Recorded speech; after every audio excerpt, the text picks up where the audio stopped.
Good morning guys. Ngayong araw na to mga boss, very basic yung ituturo ko sa inyo kasi magpapalit lang tayo ng transmission fluid filter. So, may ibang sasakyan mga boss na yung pagpapalit ng filter nila is mahirap, pero sa atin hindi yun ganun kahirap kasi luckily yung filter na to ng ating sasakyan nandun lang sa part na yon. Iilalim lang kayo doon sa may bandang radiator, makikita nyo na itong filter na to. Very basic man pero napaka-importante ng trabaho ng mga filters. Alam nating lahat yan, especially sa mga automatic transmission. Kailangan ma-filtrate or matanggal yung mga dirt na nasa ating fluid kasi kailangan malinis at maayos yung ating fluid. Okay, so kakailanganin natin mga boss, napakadali lang, dalawang tool lang, pliers lang, tsaka 10mm na wrench. So pag umilalim tayo sa ating sasakyan, makikita nyo tong bilog na to. Ayan, meron pang clamp na nag-hold sa kanya, kaya kailanganin natin yung 10mm wrench. Yung nut, yung bolt na nag-hold sa kanya nandito sa likod. Hindi ko mapapakita sa inyo sa video kasi yung camera natin hindi kakasya rito. Ayan, kapain nyo na lang, may 10mm bolt yan. Tanggalin nyo muna yon.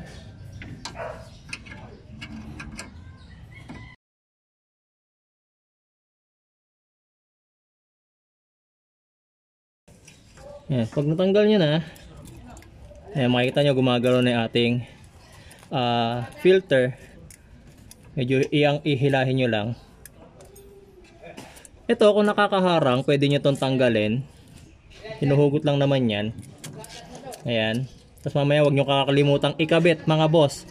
Kasi ito yung ating socket para sa ating thermo switch. Yung thermo switch mga boss, napaka-importante nito. Pag hindi nyo nabalik, yung radiator fan ninyo hindi iikot.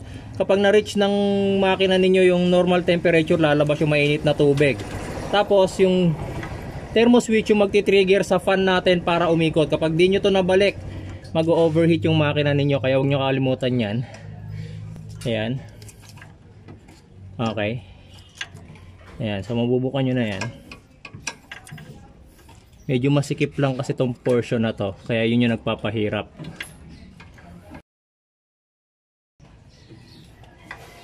Tapos ang gawin niyo para mas madali, tanggalin niyo to. Nakakabit siya dito sa ating radiator. Tanggalin niya. Pag tinanggal niyo nga pala to mga boss, tutuloy ating langis. So iwas ko muna ng konti yung ating camera. Tanggalin niyo to. Tutulo na yung ating transmission fluid.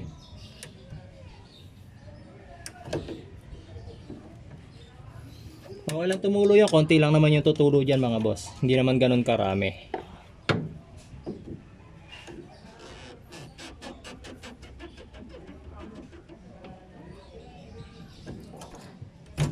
Ayan.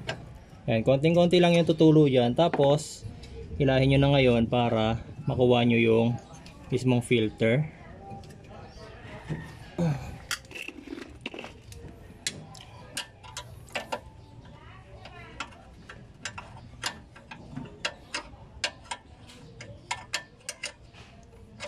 Natanggalan natin yung clamp. So, ito na ngayon. Tatanggalin na natin yung mismong filter, yung clamp nya. Dalawa lang naman yan. Isa rito sa likod, isa sa harap.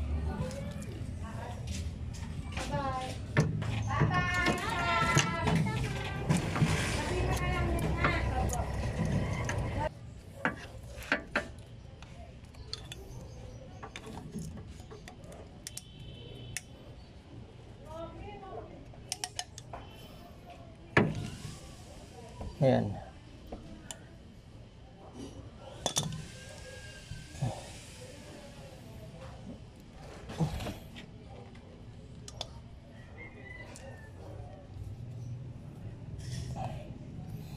Ayan, medyo pihit-pihitin nyo ng pliers. Yan. Sa process, syempre may mga tutulo ng fluid dyan. Okay lang yan.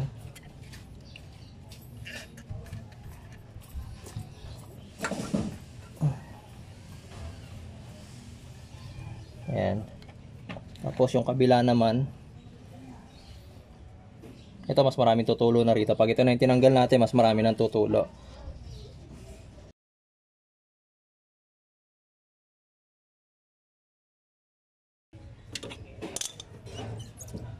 Ayan.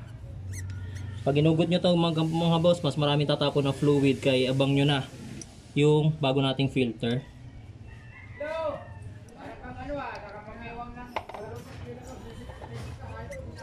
Ayan, kabit nyo agad yung isa, yung bago. Ayan, tapos ibalik nyo ngayon yung clamp.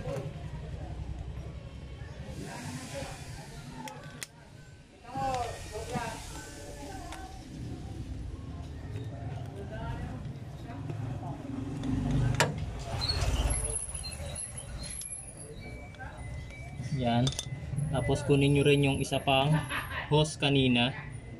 Kabit nyo na rin to. Yan. Tapos yung flap, balik nyo rin.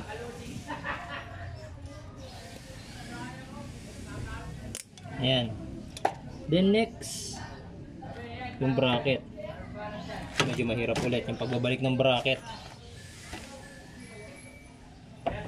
Sabit muna natin.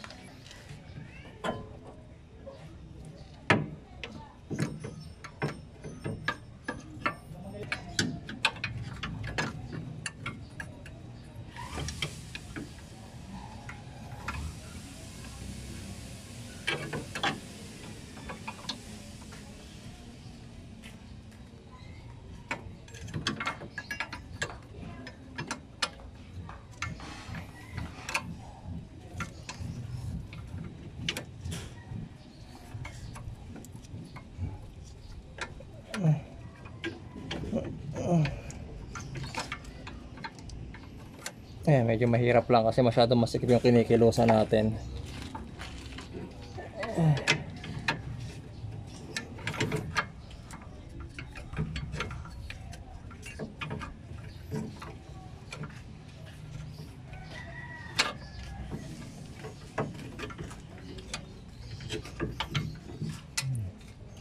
Ayan, so ipasok nyo muna yung ating pangalawang clamp dito sa ating filter. Kailangan yung gatla na yun sumakto doon sa butas ng clamp.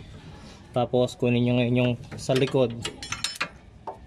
Ayan, itong hook na to kailangan mapasok nyo naman dito sa lock. Medyo hindi ko na napapakita yung camera natin, hindi ko mahawakan dahil nakastand lang siya.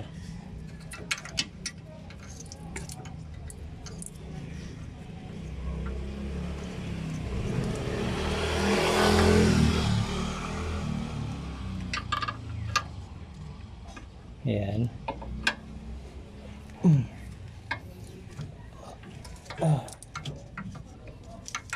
Ayan. Tapos kunin nyo ngayon yung nut bolt para malak nyo yung clamp. Ilalak na muna natin siya bago nyo ikabit yung mismong holder ng filter dun sa transmission bracket natin.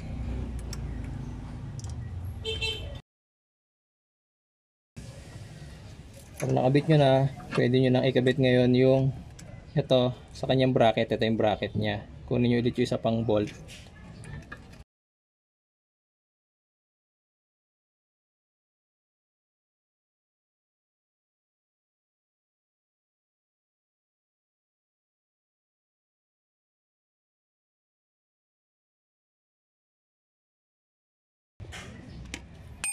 Then ngayon naman ikakabit na natin yung hose na tinanggal natin. Ito, kabit nyo lang dyan. Yan. Okay.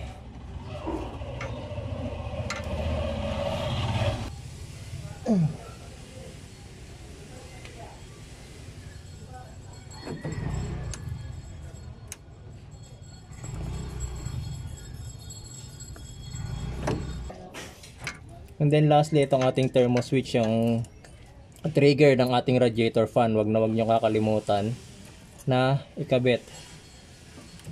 Ayan. Okay.